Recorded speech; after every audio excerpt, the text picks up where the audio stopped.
E se você fosse morrer amanhã, você partiria em paz com a vida que você teve? Você não se arrependeria de nada, nada mesmo? Seja muito bem-vinda, seja muito bem-vindo ao programa BioFlow 3Ps. Aqui nós conversamos sobre como atingir os 3 Ps da felicidade: paz, propósito e prosperidade. Meu nome é Walter Cossia e o tema de hoje são as 5 principais áreas onde ocorrem os arrependimentos ao final da vida. Eu vou te revelar quais são e onde atuam os sabotadores internos que provocam estes arrependimentos no final da vida. E falo do fim da vida mesmo, da morte, por mais que seja tabu. Porque esse momento, uma hora vai chegar. Pode ser hoje, pode ser amanhã, pode levar muitos anos. Mas um dia, esse dia chega. O mais incrível é que a maioria das pessoas vive sem cogitar que um dia vai morrer. E quando chega esse dia, existem arrependimentos. Não sei se você conhece, tem um livro chamado Os 5 Arrependimentos dos Moribundos, onde Bronnie Ware, autora, uma especialista australiana em doenças terminais, compilou uma lista dos principais arrependimentos que ela escutou das pessoas na hora de morrer. Eu vou falar para você.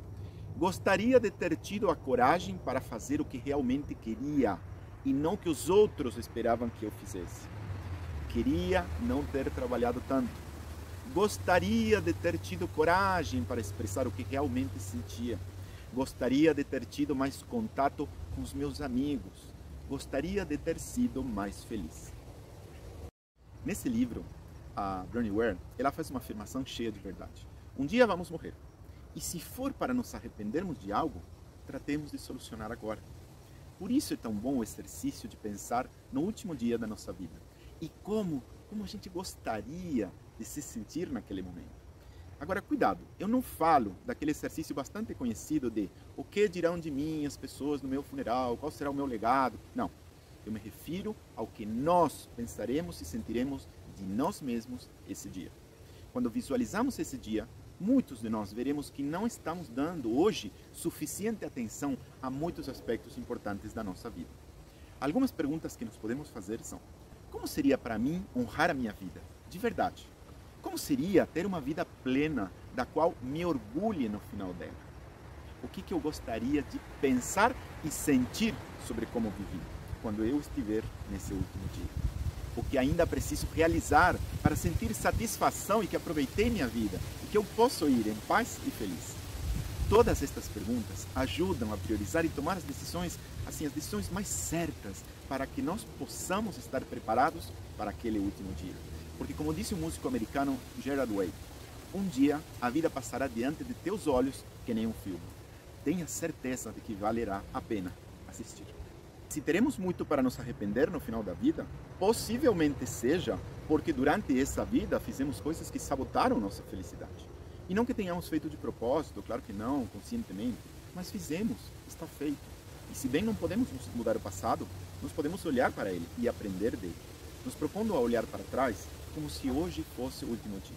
E sem dúvida, se fazemos isso, faremos hoje algo que nos faria feliz, algo do qual nos orgulhemos, algo que impeça de atuar aqueles sabotadores da felicidade.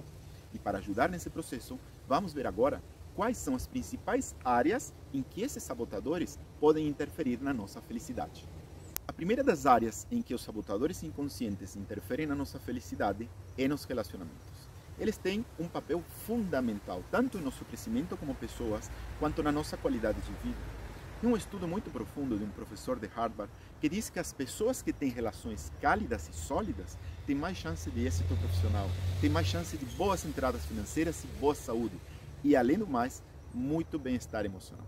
Após fazer esta pesquisa, este professor chegou a uma conclusão bombástica, abre aspas: sem dúvida, os relacionamentos com as outras pessoas importam mais do que qualquer outra coisa no mundo. Sobre estes estudos que eu falo aqui no vídeo, você vai poder encontrar mais detalhes aqui na descrição, aqui embaixo do vídeo, ou também no nosso livro, Introdução à Inteligência Emocional, BioFlow. Vamos continuar. Tem outros estudos científicos também que reforçam que a felicidade depende de 1. Qualidade dos relacionamentos sociais, 2. Ter uma relação amorosa e 3. Do estado de saúde. E tudo isto muito mais importante do que o fator econômico. Encontrar o amor e usufruir de boa saúde, principalmente mental e física, são as chaves de uma vida feliz. De acordo com uma pesquisa que foi realizada com com 200 mil pessoas de diferentes países ao redor do mundo, esta pesquisa identificou que ter um companheiro amoroso eleva a felicidade de uma pessoa 5 vezes mais do que se você duplica a renda dela.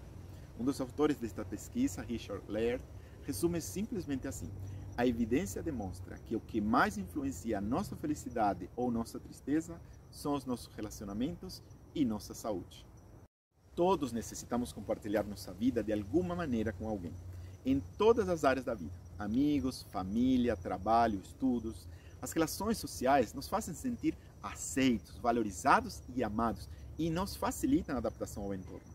Então é imprescindível para o nosso equilíbrio e para continuar crescendo como pessoas. Por isso a solidão ou isolamento social em qualquer área nos causa desconforto e sofrimento, às vezes muito difícil de lidar. Nossas habilidades para nos relacionarmos são tão importantes que, se nós queremos melhorar nossa vida, nós precisamos melhorar permanentemente as nossas habilidades sociais. Por outro lado, os nossos relacionamentos são de alguma forma como um espelho, que nos mostra aquilo que já desenvolvemos e também nos mostra aquilo que precisamos ainda desenvolver. Eu vou dar alguns exemplos destes tipos de desenvolvimentos tão necessários para termos melhores relacionamentos. Precisamos nos valorizar mais para nos sentirmos bem ao nos apresentarmos ou sermos o centro das atenções. Precisamos ter facilidade e destreza para fazer amizades. Precisamos poder abordar nossas emoções e sentimentos, nossos afetos com as outras pessoas. Precisamos saber escutar, criar empatia, ter habilidades de comunicação, aprender a pedir e receber ajuda, saber se desculpar, saber dar e receber elogios, ser hábil em responder diante da hostilidade, evitar problemas, poder abordar situações difíceis de uma maneira legal, principalmente, por exemplo, ao receber uma acusação ou sermos maltratados, saber reconhecer a manipulação de outras pessoas e colocar limites saudáveis, e finalmente saber negociar aquilo que nos importa. Os relacionamentos nos dão a oportunidade de sermos mais conscientes de nós mesmos e de como funcionamos, e, portanto, nos abrem a porta do crescimento pessoal e nos permitem darmos passos largos rumo à nossa felicidade. Por exemplo, se me aborrece que um conhecido me trate com indiferença, isso pode estar indicando que eu sinto que me atinge a falta de afeto, a falta de reconhecimento. E isto me ajuda a reconhecer dentro de mim quais são as feridas emocionais que me faria bem curar e que me permitiria continuar melhorando meus relacionamentos para serem cada dia mais saudáveis, sem dependências emocionais. Outro exemplo que posso dar: imaginem que eu tenho muita ira reprimida, raiva. Os relacionamentos com frequência poderão fazer aflorar esta ira ou esta raiva. E se eu ganho consciência sobre como este processo funciona, eu vou aprender a canalizar melhor esta raiva a cada dia. Mas claro que a melhoria só vem se eu coloco consciência no processo. Se eu deixo a raiva ou a ira reprimida acontecer em mim de maneira automática, os meus relacionamentos sofrerão e permanecerão sempre permeados por esta raiva. Não haverá melhoria. Outro exemplo: se tenho problemas para dizer não, nos relacionamentos encontrarei com frequência situações nas quais eu me sinto abusado pela outra pessoa, invadido pela outra pessoa. E este abuso pode ser real ou apenas uma interpretação minha decorrente da minha insegurança. Mas em todo caso, este abuso me mostra que eu necessito aprender a colocar limites, com amor, firmeza, limites saudáveis, ou até tomar distância da pessoa se for necessário, para eu estar bem, melhor e equilibrado. Quando há algo limitante ou negativo que se repete em muitos dos nossos relacionamentos, independente de serem família, casal, amigos, trabalho, o assunto emocional a resolver costuma estar dentro de nós. Sabe aqueles ditados populares de homens só mudam de endereço, as mulheres são todas iguais? Já pensou que somos nós que, ao não fazer a lição de casa emocional, atraímos de novo e de novo os mesmos tipos de pessoas, até que um dia nos aprendemos e passamos de ano? E nesse momento nos liberamos daquele padrão. Mas somos nós responsáveis, porque todo relacionamento é uma cocriação e as pessoas que se relacionam conosco também têm os seus aprendizados a fazer. Mas o único aprendizado que depende 100% de nós é o nosso. Afinal, a única pessoa que podemos mudar é a nós mesmos. Se a outra pessoa não quer ou não pode mudar uma forma de ser, mesmo após ter sido comunicado a ela eficientemente que aquilo não é bom para nós, aquilo que ocorre não é bom para nós, a única opção que temos então é a aceitação. Seja continuando junto com a pessoa, aceitando como ela é e colocando nossos limites saudáveis naquilo que é ruim para nós, ou nos afastando dela. Mas vamos lembrar, a única pessoa que podemos mudar é a nós mesmos. Os problemas de relacionamento mais frequentes e que mais sabotam nossa felicidade são a dificuldade em estabelecer laços profundos e em fazer amigos, a fobia social, os conflitos repetitivos de relacionamento, aqueles padrões que eu falei antes, a manipulação, a codependência, a preocupação exagerada com filhos, parceiros, familiares, se sacrificar demais pelos outros e dificuldades em lidar com o luto. Se falamos exclusivamente de relações amorosas, os problemas de casal mais comuns são a dependência emocional, os problemas com o compromisso, a tendência de querer controlar o outro, os problemas sexuais, as diferenças entre querer ou não querer ter filhos, a educação dos filhos, a infidelidade, os problemas com a família do outro, do parceiro, parceira, a monotonia na relação, os problemas econômicos são importantíssimos, falta de projeto em comum, ciúmes, expectativas exageradas sobre o outro e violência emocional. Outra área em que os sabotadores da felicidade interferem, esta é a segunda área, é em nossa autoestima. Psicólogos da Universidade de Amsterdã publicaram um estudo denominado Eu Entreguei Demais, Baixa Autoestima e o Arrependimento dos Sacrifícios. Este estudo sugere que nossa autoestima, em geral, determina a qualidade de nossos relacionamentos e que quando temos uma autoimagem pessoal negativa, baixa, tendemos a nos colocar num papel de sacrifício dentro de uma relação. Sacrifício é este pouco apreciado pelo outro e que termina se traduzindo numa vida de estresse e amargura permanente, regada por uma sensação de arrependimento. Como se gera uma autoimagem negativa? Ela é literalmente a visão que nós temos de nós mesmos e se forma a partir de todas as avaliações que fizemos sobre nós mesmos durante nossa vida, principalmente as que tivemos na infância, que por sua vez foram muito influenciadas pelas avaliações que fizeram sobre nós as pessoas que nos rodeavam, principalmente as pessoas que nós mais amávamos. E essa autoavaliação se baseia em pensamentos e emoções, sentimentos que temos consciente e inconscientemente sobre nós mesmos, que por sua vez geram uma interpretação das experiências que tivemos ao longo da nossa vida. Ou seja, aquela visão permeia a maneira que nós vimos tudo o que nos aconteceu. A imagem que temos de nós mesmos e a forma em que nos sentimos com relação a nós mesmos influenciam todos os aspectos da nossa vida. E ainda, a autoimagem, a maneira em que a gente se vê a si mesmo, e a autoestima, o quanto a gente se ama, andam sempre de mãos dadas. A forma como nos vemos faz com que tenhamos mais ou menos estima ou amor sobre nós mesmos. Isso tem uma influência direta sobre o desenvolvimento ou não de nossas capacidades, já que quando temos uma autoestima baixa, muitas vezes nós não temos nem a paciência e nem a constância para aprender mais, para crescer mais, para nos desenvolver. Ao pensar e sentir que não somos capazes de fazer algo, muitas vezes nem tentamos ou desanimamos na primeira dificuldade e de repente algo que estava ao nosso alcance aprender, uma possibilidade de crescimento, ela nunca acontece. Agora, uma boa autoestima em geral não quer dizer que você terá boa autoestima em todas as áreas. Por exemplo, algumas pessoas podem ter uma boa autoavaliação de si mesmas como profissional, mas não se ver como um bom pai e mãe, por exemplo. Outras pessoas podem ter uma boa autoestima intelectual, mas não se consideram bons com relacionamentos. Uma autoestima, em geral, equilibrada deveria incluir boas autoestimas nas áreas emocional, corporal, relacional, intelectual, sexual e profissional.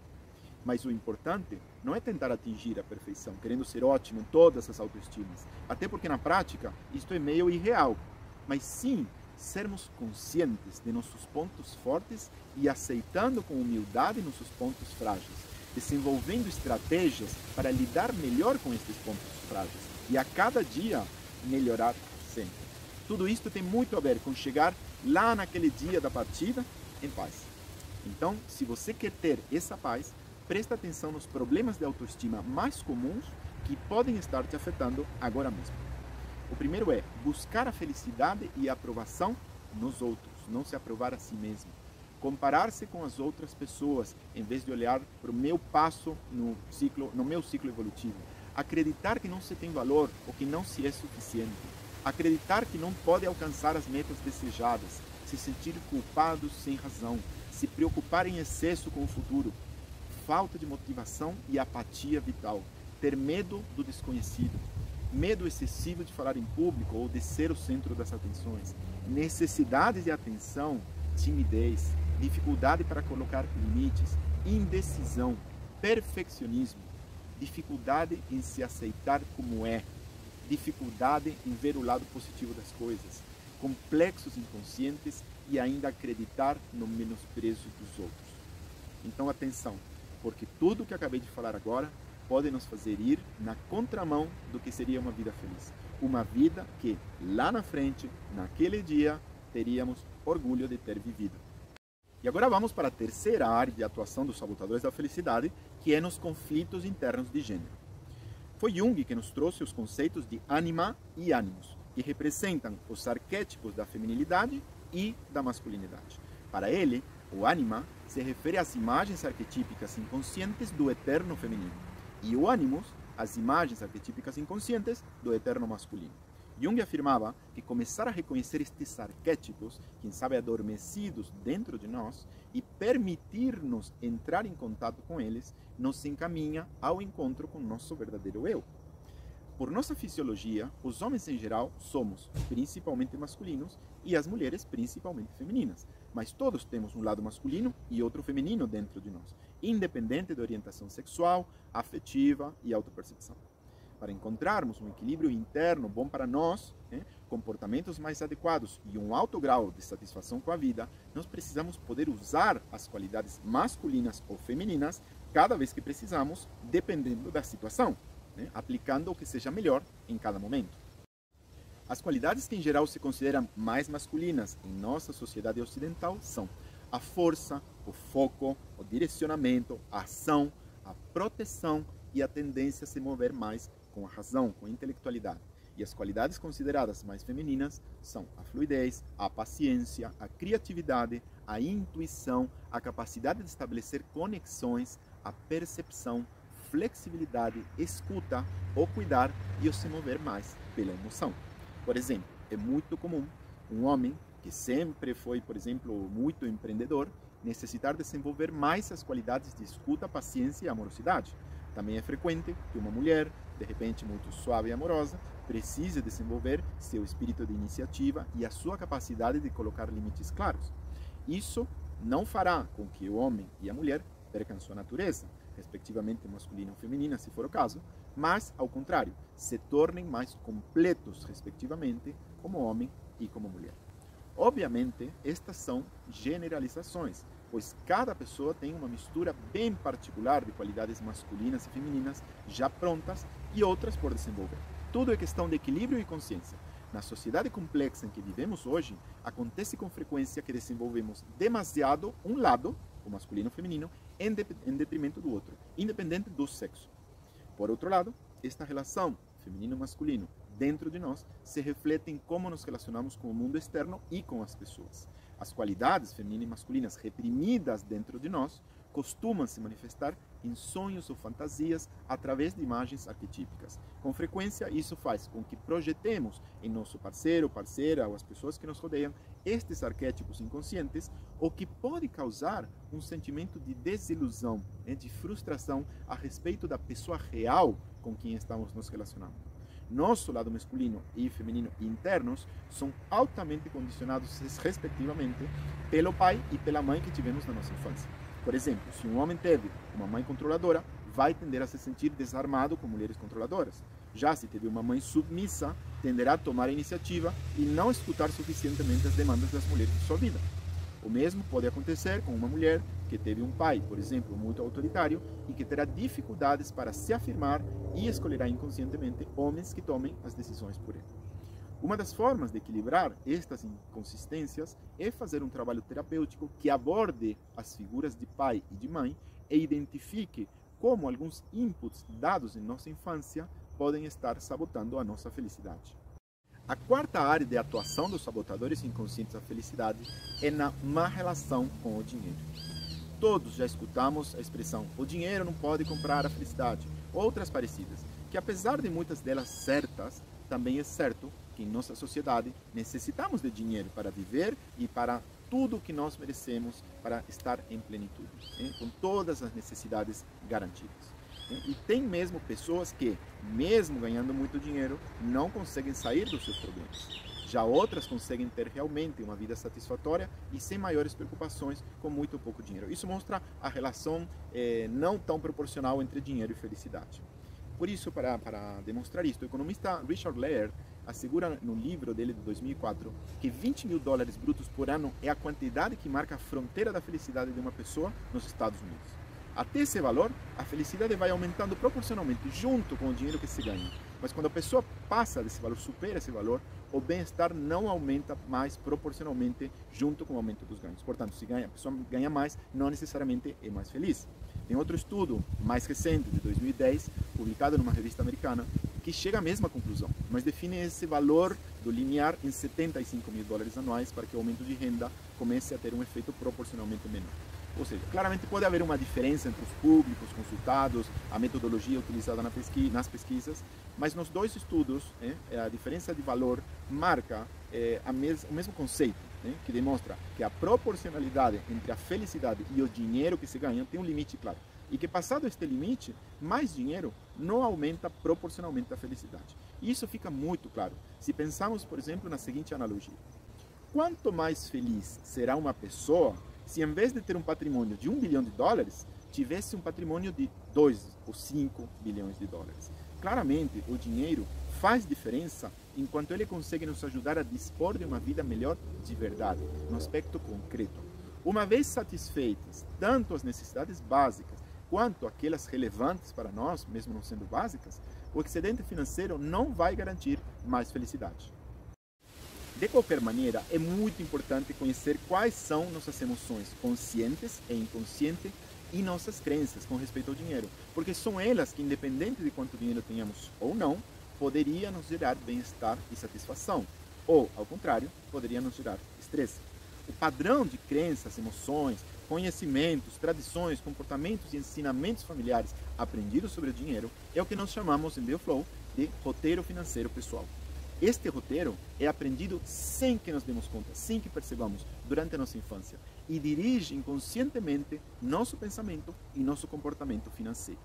Como outros roteiros emocionais, o roteiro financeiro pessoal atua de forma inconsciente e repetimos ele de forma automática. Por exemplo, muitas pessoas têm a ideia inconsciente de que o dinheiro é sujo e por isso não conseguem ganhar bem e nem conservar muitas vezes o dinheiro que ganham.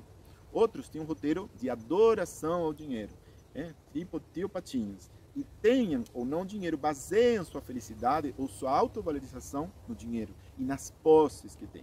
Isso gera muito estresse e muito sofrimento em suas vidas, porque a atenção exagerada dada ao dinheiro reduz a capacidade de ver seu próprio valor pessoal. Também é comum que as pessoas tenham tanto medo das perdas que desenvolvam muitos padrões de controle e avareza sobre o dinheiro, o que dificulta as relações com seus familiares e os impede de desfrutar das coisas boas que o dinheiro pode proporcionar. Em todo caso, aprender a se liberar das preocupações com a economia e gerenciar da melhor forma possível o seu dinheiro começa por entender a abordagem interna emocional com respeito ao dinheiro e ampliar a consciência sobre os comportamentos que estas emoções inconscientes geram no nosso dia a dia. E vamos agora para a quinta e última área que falaremos hoje, das áreas onde atuam os sabotadores da felicidade, que é nos bloqueios vocacionais. Eu gosto muito desta frase do americano Stephen Covey, que diz assim: o êxito não é a base da felicidade, é a felicidade que é a base do êxito. Porque a felicidade, ela tem a capacidade de nos mostrar algo muito simples e que poucas pessoas percebem. Nosso sentido de satisfação se dá muitas vezes quando nos sentimos realizados com aquilo que fazemos profissionalmente. Ou seja, que as ocupações que produzem mais felicidades, os trabalhos que produzem mais felicidades, são aqueles conectados com um grau maior de realização pessoal, de propósito de vida e que não tem tanto a ver com o dinheiro. Outra frase que eu gosto é do economista e do cientista de dados Andrew Chamberlain. Ele disse à revista Harvard Business Review: um dos resultados mais surpreendentes que encontramos é que, em todos os níveis de renda, o principal indicador de satisfação não está no salário, e sim no próprio trabalho. Então, o que é que nos faz sentir realizados em nosso trabalho? Parece que isso está mais relacionado com outros fatores como trabalhar em algo que amamos, em um ambiente que seja agradável, que se alinhe a nossos valores e que nos dê a possibilidade de realizar o nosso potencial. Ou seja, que haja um espaço para tudo que seja a expressão do nosso ser. De qualquer maneira, o caminho de encontrar a nossa vocação e realizá-la de verdade está cheio de desafios. Agora, a boa notícia é que a maior parte destes desafios em nossa carreira estão ligados a bloqueios emocionais internos que, com as ferramentas e o apoio adequados, podem ser superados. Os principais bloqueios emocionais que impedem nossa realização vocacional são não saber, por falta de autoconhecimento e autoestima, o que se ama de verdade fazer. Não confiar nas próprias capacidades, as capacidades que temos, por falta de autoestima. Não ter um bom conhecimento de nossas capacidades e assim gerarmos falsas expectativas. Medo de deixar nosso trabalho atual para algo melhor, principalmente por dinheiro. Não se dar a possibilidade de ter a preparação e a formação suficientes, ou não saber elaborar uma estratégia de longo prazo para conseguir isso. Não ter suficiente constância para alcançar os objetivos. Ter apego ao dinheiro ou querer resultados rápidos demais.